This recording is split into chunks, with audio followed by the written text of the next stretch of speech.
Yo, welcome back to Projects Gaming, and my name is Cal, and today we're going to be looking at the Grove from Vancer. It looks like another Chinese mouse company popped out of nowhere.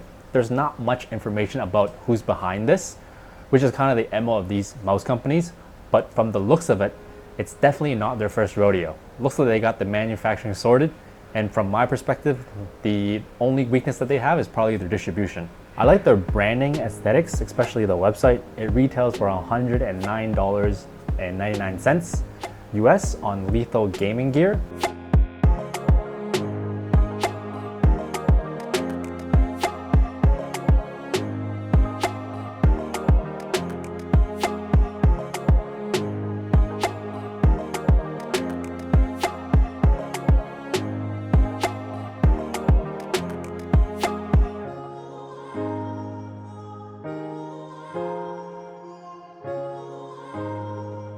So for $110, what do you get?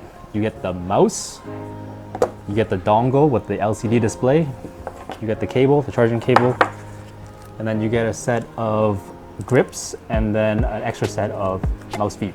Let's go over the specs, starting with the sensor. We're looking at the PAW3395 with a max DPI of 26,000. As of this video, it's the second best sensor on the market, with only the PAW3950 beating it. But do you really need 30,000 DPI? And also the 3950 isn't readily available as of right now. It's running the Nordic 52840, which is the gold standard right now.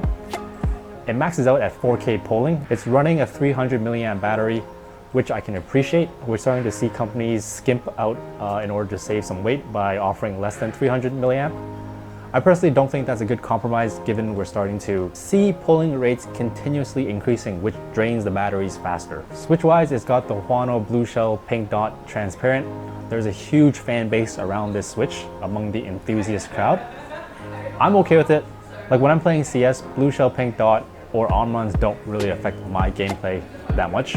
The side switches are the Huano White Dots. A lot of Chinese companies use these side switches to keep the cost down.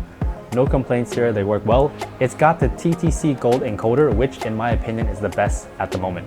The shell itself is ABS. This does attract a lot of fingerprints. Not the end of the world, but if that bothers you, then this mouse isn't for you. Or you can add the finger grips to cover it.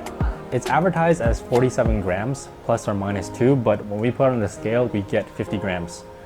So I think they should clean that up on the marketing. So here's the dongle. This is the best implementation of the dongle with the LCD screen. The info shows you the battery life, the DPI, connection, hertz, liftoff distance, motion sync. The only way this can be better is if you can make the adjustments on this as well. So either through a touch screen or physical buttons. On their website, they say they have a patent for this, which would suck for the other mouse companies that want to do the same thing. It runs web software, which seems to be where the industry is going. Here's a look at the super clean software.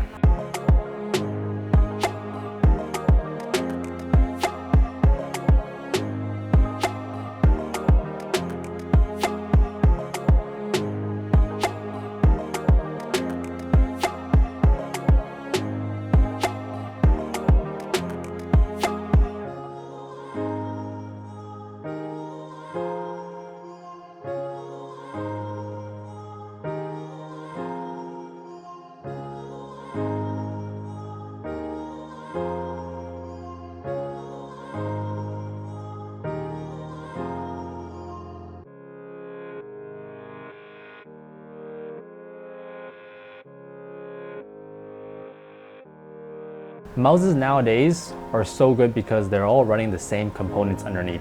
It really comes down to the shape that best fits within your hand. This mouse runs narrow overall, the widest being at the back, and it narrows as you move forward.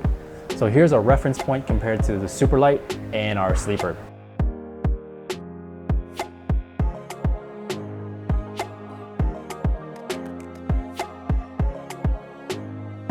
So if you like the narrow feel, the LCD display, and if it's available in your area, then this is the mouse for you.